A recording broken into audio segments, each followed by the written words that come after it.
Good morning, ladies and gentlemen. Happy Monday to you. Hard to believe we are in our 9th week here at school.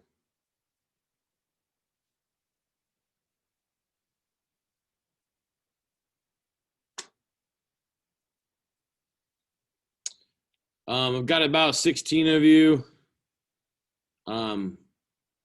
Going to give everyone about maybe 60 seconds or so here to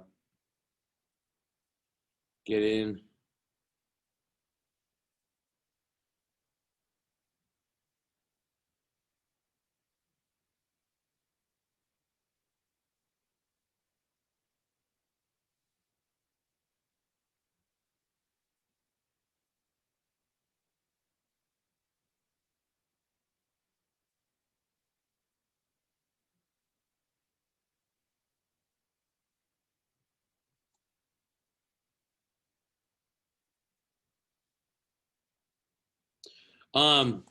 While we're waiting for people to get in, if you guys could in the chat function put something that you did that you enjoyed this weekend. Curious to see what you guys been up to.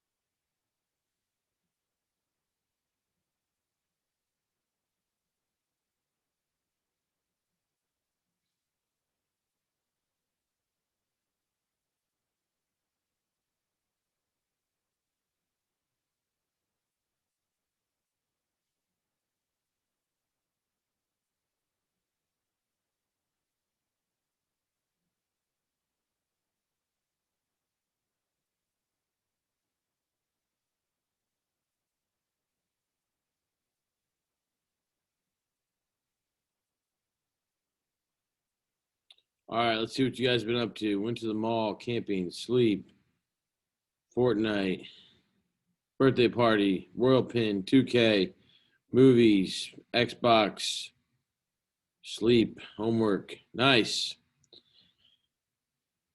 All right, we're at about 21 and going to go ahead and get started here and take over the screen.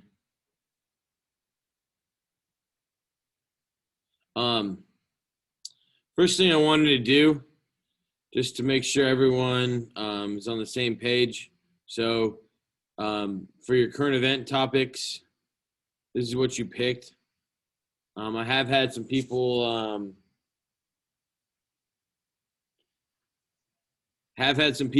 that have wanted to change their topics. And if that's you, just send me a message. And as long as somebody doesn't have the same topic, then it's okay if you take that one.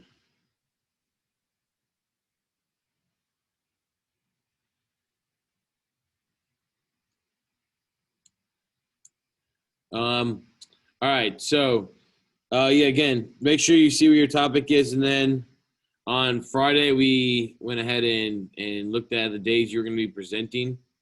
So if your name is not on this list, after class is over today, I need you to stay after and get a date and get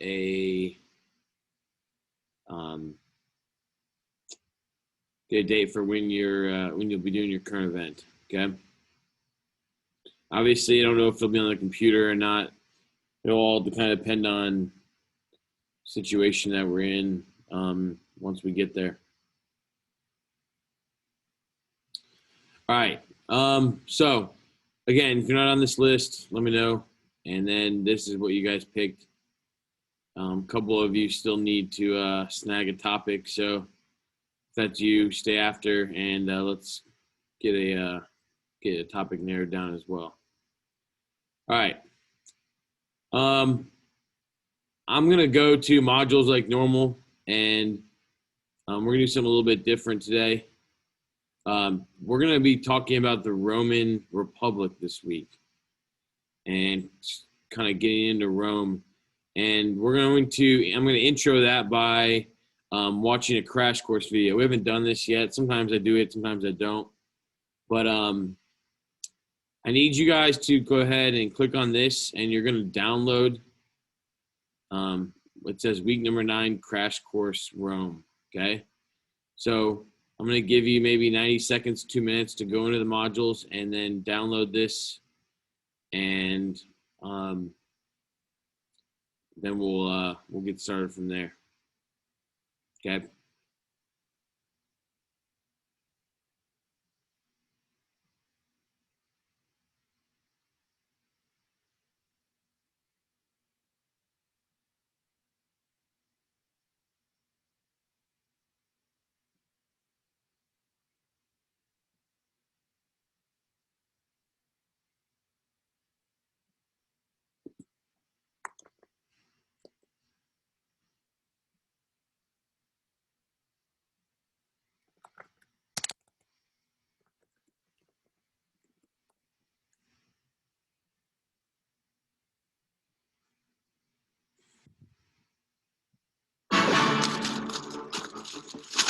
I've been waiting to unbox this for a long time.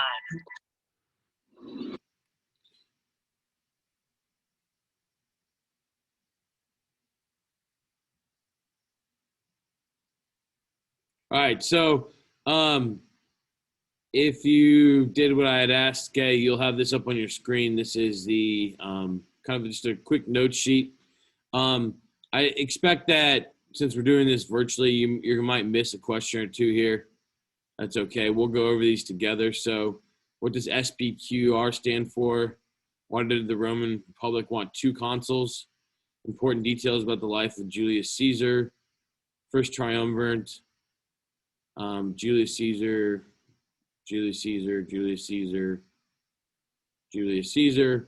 And then the last couple, why does John Green argue that Rome was already an empire? And then what happened in the Punic Wars, and a couple things you learned. So we'll go ahead and watch this together, and then we'll go through the answers, and then the people that need to stay on and get a date for current events can, and everyone else can work on their intro for the week. Okay? So I'm assuming you guys have that on your screen. Assuming that you participate and you're with me, everyone's going to get points today for just filling this out. So we're going to get started from there. Mr. B. Yes. Mr. B. Can you turn the captions on? Yeah.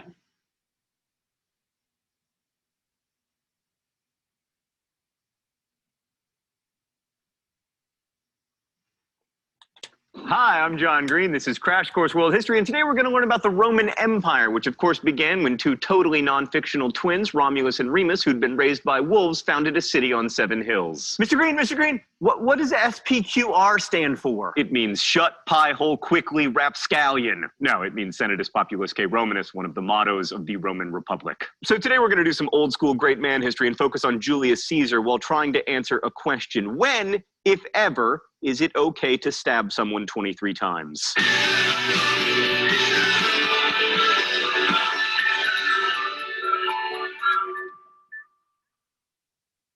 Shakespeare answers that question by saying that Roman senators killed Caesar because he was going to destroy the Roman Republic. But even if that's true, we still have to answer whether A, the Roman Republic was worth preserving, and B, whether Caesar actually destroyed it. One of the things that made the Roman Republic endure, both in reality and in the imagination, was its balance. According to the Greek historian Polybius, the 3 kinds of government, monarchy, aristocracy, and democracy, were all found united in Rome.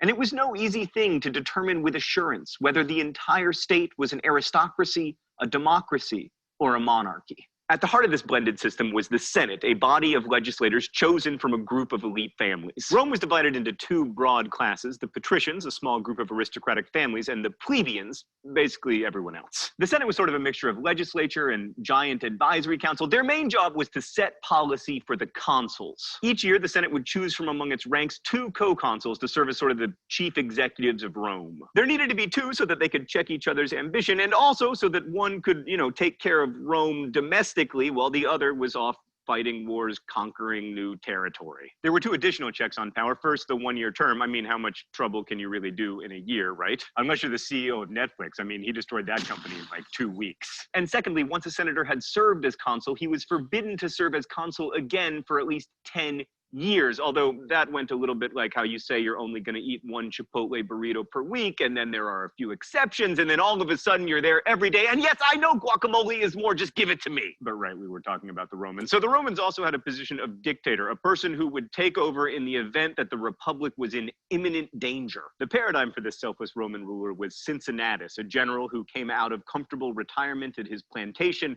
took command of an army, defeated whatever enemy Rome was battling, and then laid down his command and returned to his farm safe in the knowledge that one day the second largest city in Ohio would be named for him. If that model of leadership sounds familiar to Americans, by the way, it's because George Washington was heavily influenced by Cincinnatus when he invented the idea of the two-term president. So along comes Caesar. Gaius? No, it's Gaius. I know from Battlestar Galactica. Gaius Julius Caesar was born around 100 BCE to one of Rome's leading families. His birth was somewhat miraculous, requiring a surgical procedure that we know today as a Caesarian section. Coming as he did from the senatorial class, it was natural that Caesar would serve in both the army and the Senate, which he did. He rose through the ranks, and after some top-notch generaling and a gig as the governor of Spain, he decided to run for consul. In order to win, Caesar needed financial help, which he got from Crassus, one of Rome's richest men. Crassus ran a private fire company whose business model was essentially, hey, I notice your house is on fire. Give me some money and I'll help you out with that. Caesar succeeded in becoming consul in 59 BCE and thereafter sought to dominate Roman politics by allying himself with Crassus and also with Rome's other most powerful man, the general Pompey. You'll no doubt remember Pompey from his fascination with Alexander the Great. Pompey, Crassus, and Caesar were the so-called First Triumvirate, and the alliance worked out super well for Caesar. Not so well for the other two. Let's go to the thought bubble. After a year as consul that included getting the Senate to pass laws largely because of intimidation by Pompey's troops, Caesar landed the governorship of Gaul, at least the southern part of Gaul that Rome controlled. He quickly conquered the rest of Gaul, and his 4 loyal armies, or legions as the Romans called them, became his source of power.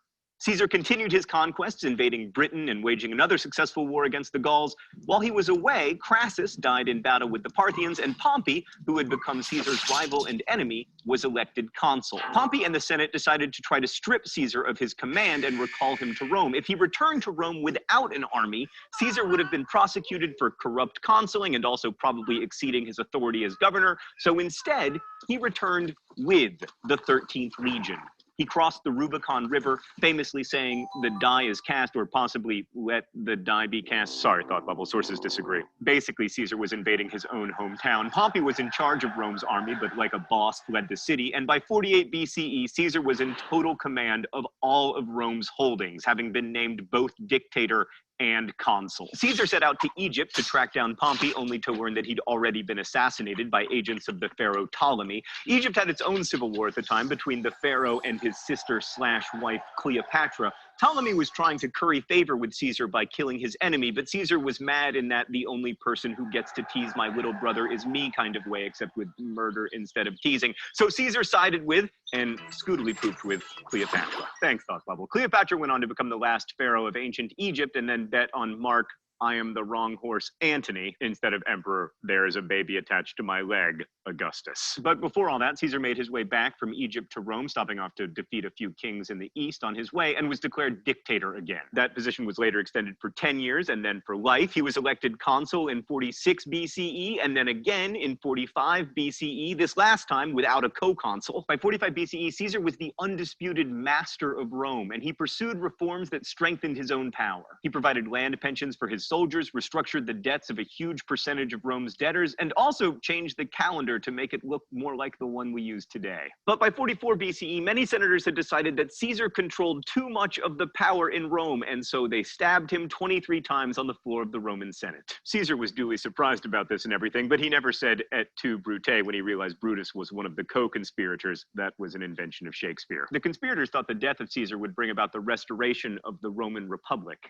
And they were wrong. For one thing, Caesar's reforms were really popular with the Roman people, who were quick to hail his adopted son Octavian, as well as his second-in-command, Mark I Am the Wrong Horse Antony, and a dude named Lepidus as a second triumvirate. This triumvirate was an awesome failure, degenerating into a second civil war. Octavian and Antony fought it out. Antony, being the wrong horse, lost. Octavian won, changed his name to Caesar Augustus, became sole ruler of Rome, attached a baby to his leg, adopted the title emperor, and started printing coins identifying himself as Divini Filius, the son of God. More on that next week. Although Augustus tried to pretend that the forms of the Roman Empire were still intact, the truth was he made the laws and the Senate had become nothing more than a rubber stamp. Which reminds me, it's time for the open letter.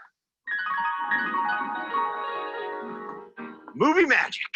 An open letter to the Roman Senate. Oh, but first, let's check what's in the secret compartment. Oh, it's a harmonica. Stan, do you want me to play some old Roman folk songs? Very well.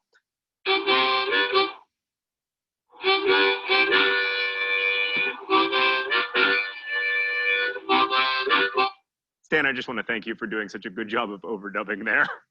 Dear Roman Senate, whether you were rubber stamping the laws of Emperor Augustus or stabbing Caesar on the floor of your sacred hall, you were always doing something. I don't want to sound nostalgic for a time when people lived to be 30, a tiny minority of adults could vote, and the best fashion choice was bed sheets. But oh my God, at least you did something. Your Senate was chosen from among the patrician class. Our Senate here in the United States is chosen from among the obstructionist class. But don't get me wrong, Roman Senate, you were terrible. Best wishes, John Green. So did Caesar destroy the Roman Republic? Well, he started a series of civil wars. He seized power for himself. He subverted the ideas of the Republic. He changed the Constitution. But he's only really to blame if he was the first one to do that. And he wasn't. Take the general Marius, for instance, who rose to power on the strength of his generalship and on his willingness to open up the army to the poor, who were loyal to him personally and not to Rome, and whom he promised land in exchange for their good service in the army. This, of course, required the Romans to keep conquering new land so they could keep giving it to new legionnaires. Marius was also consul 5 times in a row, 60 years before Caesar. Or look at the Roman general Sulla, who, like Marius, ensured that his armies would be more loyal to him personally than to Rome, but who marched against Rome itself and then became its dictator, executing thousands of people in 81 BCE, 30 years before Caesar entered the scene. There's another way of looking at this question altogether if we dispense with great man history. Maybe Rome became an empire before it had an emperor. Like, remember the Persian Empire? You'll recall that that empire had some characteristics that made it imperial, like a unified system of government, continual military expansion, and a diversity of subject peoples. The Roman Empire had all 3 of those characteristics long before it became the Roman Empire. Like, Rome started out as a city, and then it became a city-state, and then a kingdom, and then a republic. But that entire time, it was basically comprised of the area around Rome. By the 4th century BCE, Rome started to incorporate its neighbors, like the Latins and the Etruscans, and pretty soon they had all of Italy under their control. But that's not really diversity of subject peoples. I mean, nothing personal Italians, but you have a lot of things in common, like the constant gesticulations. If you want to talk about real expansion and diversity, you got to talk about the Punic Wars. These were the wars that I remember primarily because they involved Hannibal crossing the Alps with freaking war elephants, which was probably the last time that the elephants could have risen up and formed their awesome secret elephant society with elephant planes and elephant cars. In the First Punic War, Rome wanted Sicily, which was controlled by the Carthaginians. Rome won, which made Carthage cranky, so they started the Second Punic War. In 219 BCE, Hannibal attacked a Roman town, then led an army across Spain, and then crossed the freaking Alps with elephants. Hannibal and his elephant army almost won, but alas, they didn't, and as a result, the Romans got Spain. People in Spain are definitely not Romans, despite Russell Crowe's character in Gladiator, which means that by 201 BCE, Rome was definitely an empire. The Third Punic War was a formality. Rome found some excuse to attack Carthage and then destroyed it so completely that these days you can't even find it on a map. Eventually, this whole area and a lot more would be incorporated into a system of provinces, and millions of people would be ruled by the Roman Empire. And it's ridiculous to say that Rome was a republic until Augustus became Rome's first official emperor, because by that time, Rome had been an empire for almost 200 years. There's a reason I'm arguing that the death of the republic came long before Caesar, and probably around the time that Rome became an empire. If anything destroyed the idea of republic in Rome, it was the concentration of power into the hands of one man. And this man was always a general. I mean, you can't can't march on Rome without an army, after all. Why were there such powerful generals? Because Rome had decided to become an empire, and empires need to expand militarily. Particularly, the Roman Empire needed to expand militarily because it always needed new land to give its retired legionnaires. That expansion created the all-powerful general, and the incorporation of diverse peoples made it easier for them to be loyal to him rather than to some abstract idea of the Republic. Julius Caesar didn't create emperors. Empire created them. Next week, we'll be discussing Christianity, so that shouldn't be controversial. Until then, thanks for watching.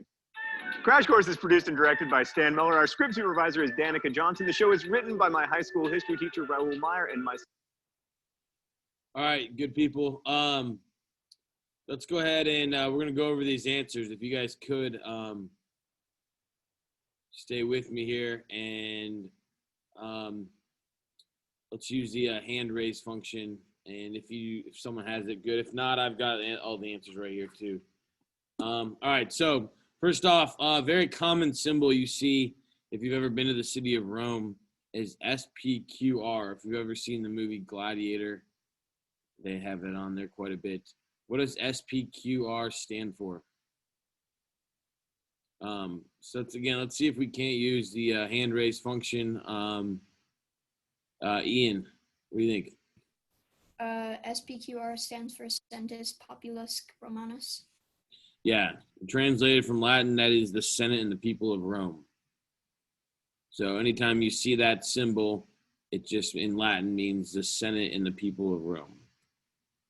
Good. Okay. All right. So the Roman Republic had 2 consuls instead of having just like one president. They had 2. Zariah, why did they want 2 consuls instead of 1?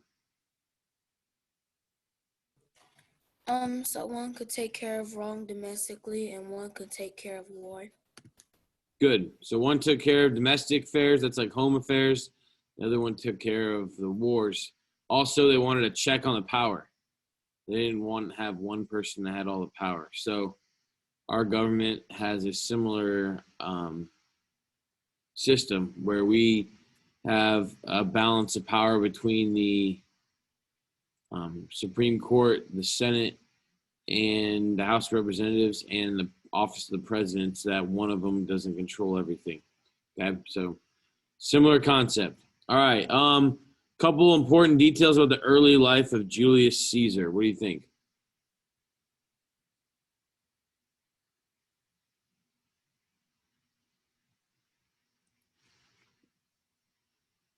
Ian. I only got one, and it seemed important to me, but he was born through a C-section, which at that time is huge because it was a new thing, and surgery at that time was very rustic and didn't always go well. Yeah, risky. It's risky nowadays in 2020. Go back to 100 BC. That's a long time ago. The other thing I had was that's kind of important is he was born into the upper class. It's not like he was this low class, like self-made person. He was a patrician, which is the upper class. Okay. Fill in the blank. The first triumvirate was Julius Caesar, Crassus, and then who is his biggest rival? Davion. Pompey the Great. Yeah, Pompey. So the 3 of them were supposed to share power, but that never really works between 3 people. All right, so how did Julius Caesar gain power over the entire Roman Republic? This could be a long answer. Anyone want to try to give it to me in like 15 words or less?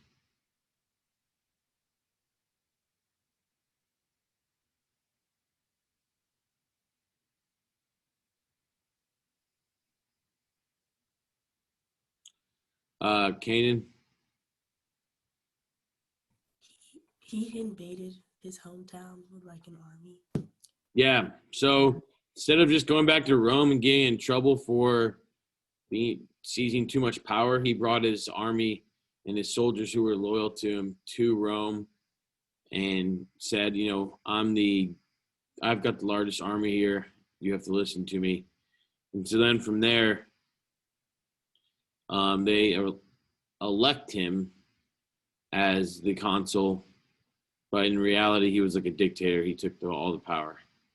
All right, important changes that Julius Caesar made to the Roman Republic. What'd you guys pick up on? It was pretty quick. Zariah, what do you got? He made the calendar look more like today's calendar. Yeah, it's called the Julian calendar. The only problem was it had what's called a winter solstice. So it had 60 days that were unaccounted for in the winter. Ian, what else? He restructured many of Rome's debts. Yeah, so he erased some people's debts, but he also, the other one then was he redistributed land. Like he gave land to poor people who were living in the city, and so they very much liked him. All right, why was he killed then?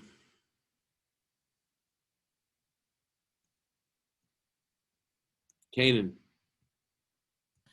Because he had too much power and people didn't like him for that. Yeah, so the upper class people, particularly the senators who were the patricians, didn't like the fact that he had so much power. Correct. Good. All right, 8.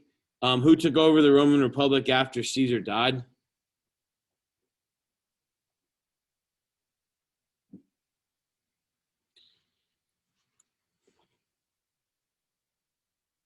Zariah? Was it his adoptive son? Yeah. His adopted son, Octavian Augustus. Some of you may have heard of Octavian Augustus.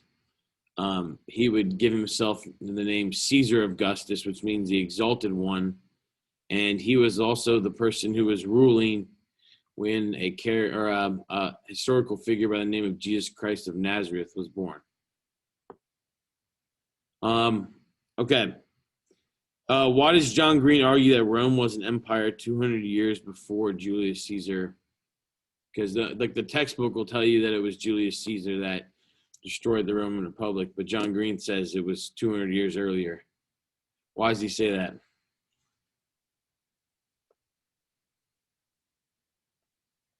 Ian?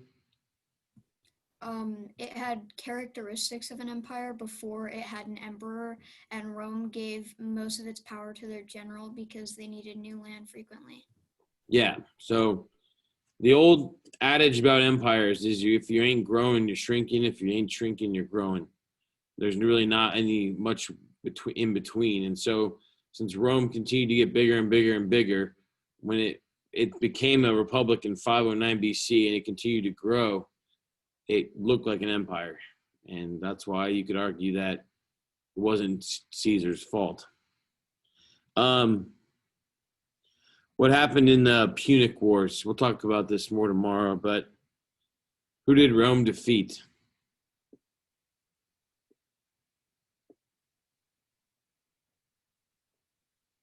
Ian?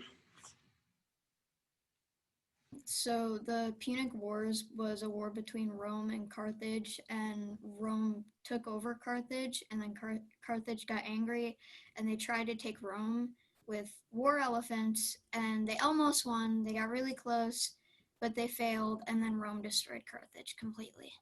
Yeah, that's why you can't go to Carthage today. There is no Carthage. So the Carthaginians were actually the Phoenicians. That was, if you guys remember back to about a month ago, we did those near Middle East projects. That's where they came from.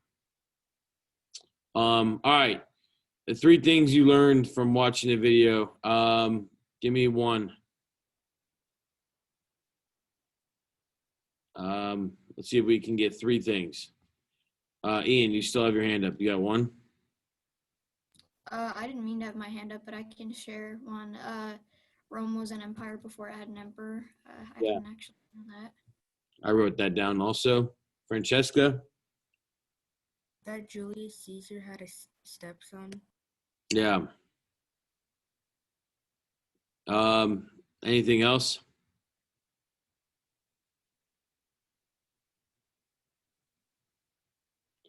I wrote Zariah. What do you got? Was he stabbed 7 times?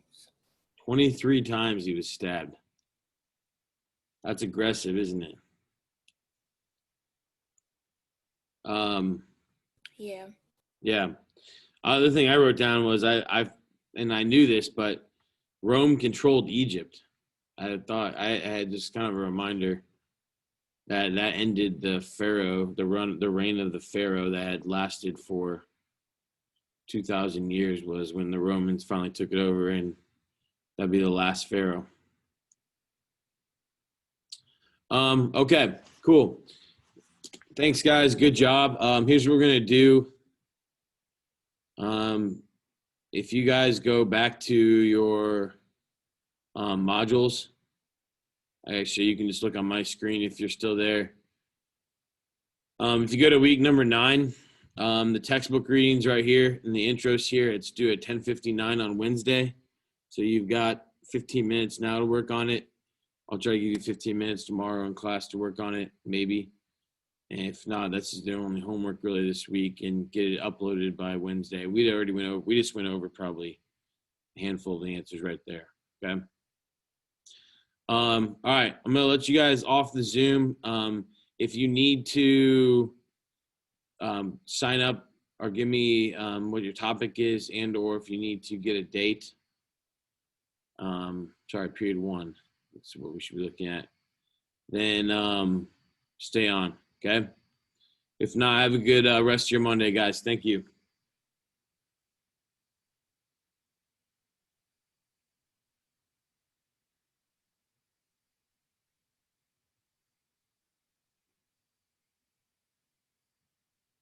So, I had a question. Could you go over 4 and 5 again? Because my Wi-Fi cut out and I wasn't able to Yeah. get the answers. 4, the first triumvirate was Caesar, Crassus, and Pompey. Pompey.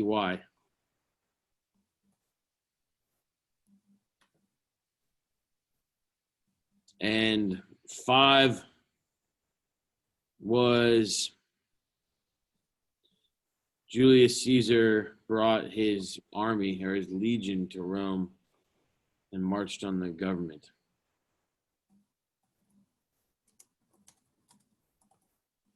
Thank you. You're welcome. Mr. Burnett, Yes, sir. can I have more amount for the 11th of December, or was it just 2? We can only do 2 that day because that's right before finals. All right, well, I'm coming out October 30th. Okay.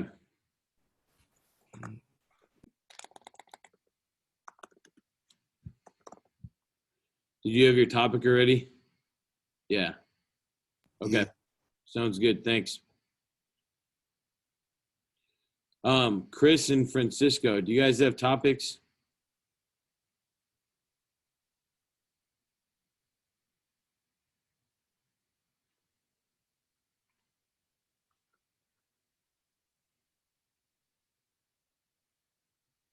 Chris, Francisco, you guys there?